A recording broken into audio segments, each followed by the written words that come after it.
A giant radio telescope turns slowly beneath an open sky. Its dish is pointed outward, beyond the atmosphere, beyond the planets, beyond the stars visible to the human eye. Every day, it listens to signals that have traveled across distances so large they barely fit inside imagination. And for years, hidden somewhere inside that stream of data, was a signal that appeared to come from deep space. No one knew what it was. The first detections looked unusual, but not impossible. Strange signals appear in astronomy all the time. Most disappear after closer inspection. Most turn out to be interference, equipment issues, or statistical accidents. This one did not disappear. On computer screens, it appeared as a sharp streak cutting through radio data. It behaved in a way astronomers recognizing. Different radio frequencies arrived at slightly different times, a pattern associated with signals traveling enormous distances through space. That detail mattered, because it made the signal look real. Not real as in measurable, it was already measurable. Real as in cosmic. The telescope had captured something unusual, and the evidence pointed outward. The signal needed a name. Researchers called these events Perytons. And once they had a name, they began appearing again. The giant dish at Parkes Observatory in Australia continued scanning the sky. More detections arrived. Months passed. Then years. Each new appearance strengthened the mystery. If the signal were simple interference, why did it keep returning? If it were equipment failure, why did it resemble something that had traveled through space? The growing collection of detections began to create a tempting possibility. Perhaps Perytons represented an entirely new astronomical phenomenon. The universe had surprised scientists before. Maybe it was doing it again. The evidence seemed to cooperate. The signals appeared in telescope observations. They showed characteristics associated with distant sources. No obvious local explanation emerged. And the longer the mystery survived, the more legitimate it felt.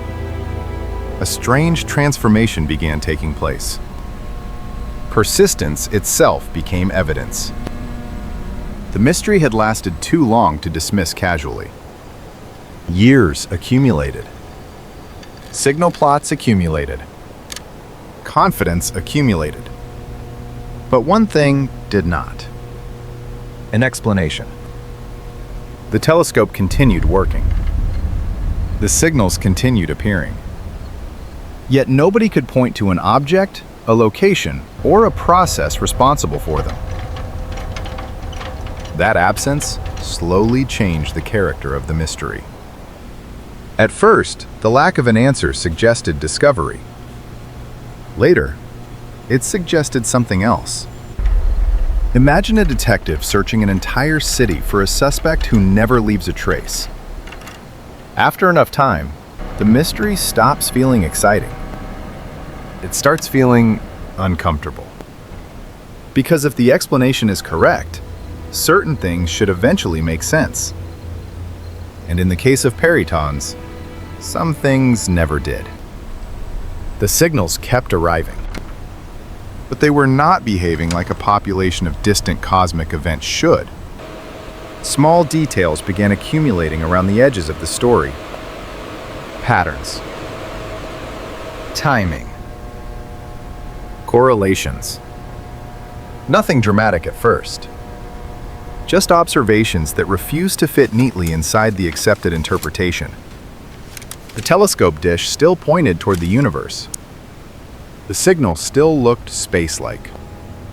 Yet the confidence surrounding the explanation was beginning to erode. The threat was no longer that scientists would miss a discovery. The threat was that they might be misunderstanding one.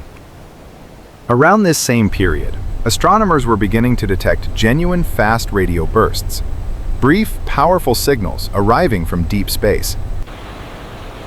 Now the distinction mattered more than ever. A false signal could contaminate the search for a real one. The mystery could no longer remain unsolved indefinitely. Researchers needed to know exactly what Perytons were. Not approximately. Exactly. So the investigation changed. Instead of searching farther into the universe, attention started moving closer to home. Interference monitoring systems became increasingly important. Observatory activity received greater scrutiny. Researchers began auditing the environment surrounding the telescope itself. The shift was subtle, but significant. The question was no longer, what object in space is producing this? The question was becoming, what if space has nothing to do with it? That possibility seemed almost absurd. After all, the signals possessed the very feature that had made them so convincing in the first place. They mimicked behavior associated with distant astronomical sources.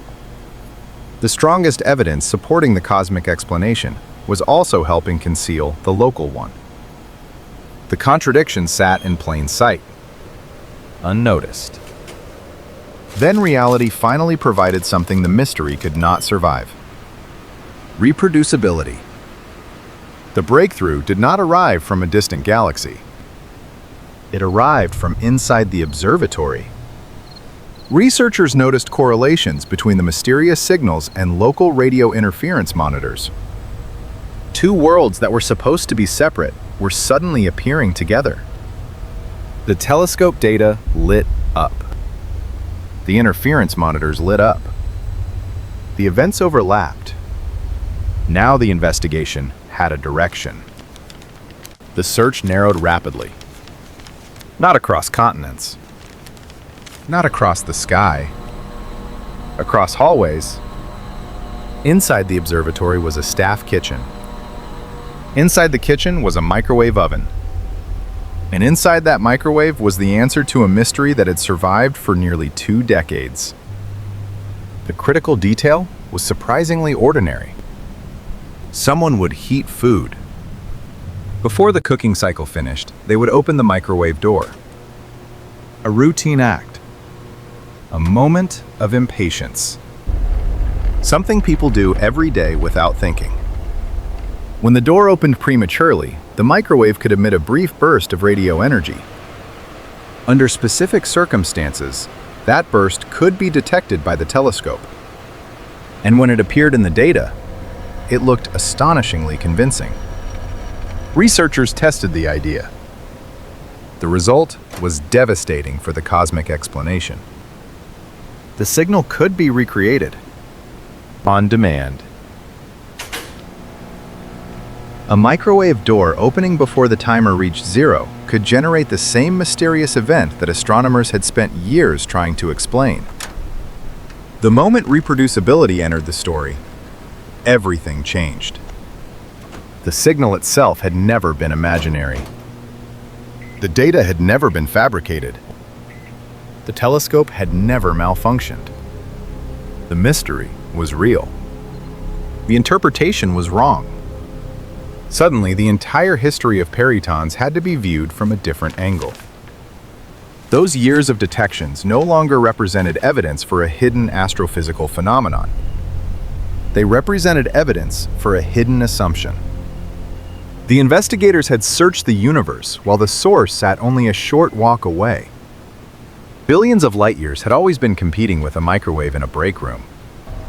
And for years, the microwave won. Not because science failed, because science continued.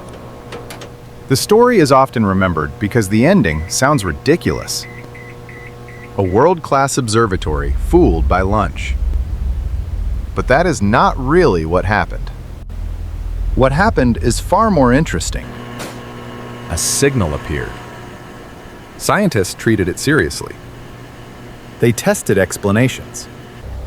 They accumulated evidence. They encountered contradictions.